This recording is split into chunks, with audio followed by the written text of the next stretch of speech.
Good morning प्यारे बच्चों, मैं हूं आपके एजुकेटर पूर्णिमा और हम करेंगे वर्कशीट नंबर 15। सब्जेक्ट आपका सोशल साइंस है, क्लास आपकी 8th है और डेट है 16 नवंबर। Setting up a new administration and the company army.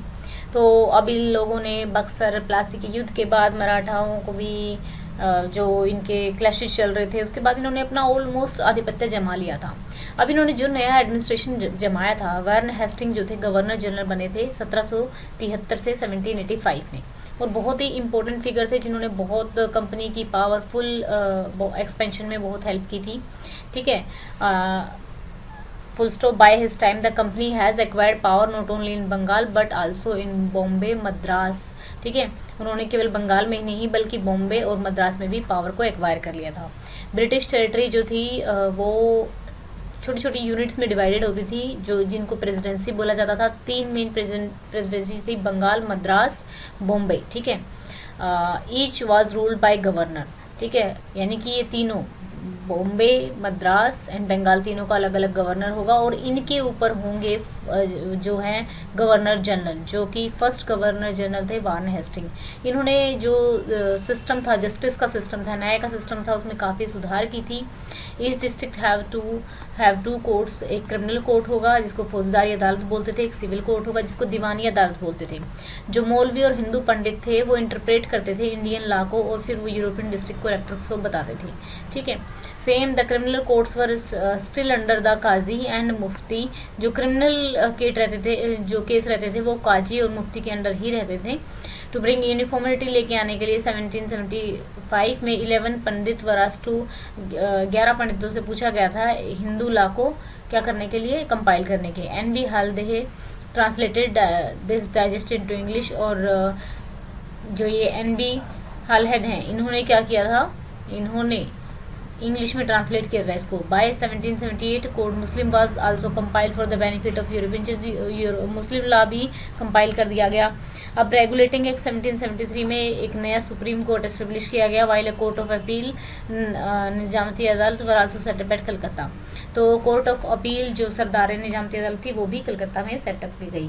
अब प्रिंसिपल फिगर जो होता है इंडियन डिस्ट्रिक्ट का कलेक्टर होता है, जो कि रेवेन्यू वगैरह कलेक्ट करता है और जो लॉ और ऑर्डर है उसको मेंटेन करके रखता है। ठीक है, company army. British use to call their army as spy.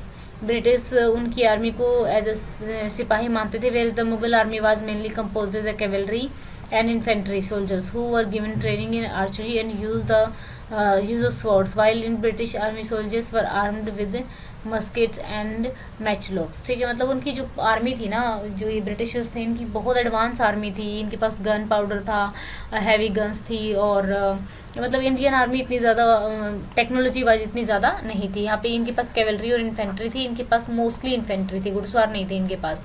Cavalry dominating but infantry not in large. Infantry large में नहीं थी, इनके पास कैवलरी कम थी, घुड़सवार कम थे, लेकिन इन्फेंट्री पैदल आर्मी बहुत थी। Train soldiers in archery use to shoot the bot. जो तीरंदाजी के जो थे ट्रेन सोल्जर्स थे, soldiers were trained and armed with guns. ठीक है, तो इसी तरीके से यहाँ पे से स्टेप बाय स्टेप ये लोग इंडिया की टेरिटरी पर राज करते गए और एक दिन अपना आधिपत्य जमा लिया।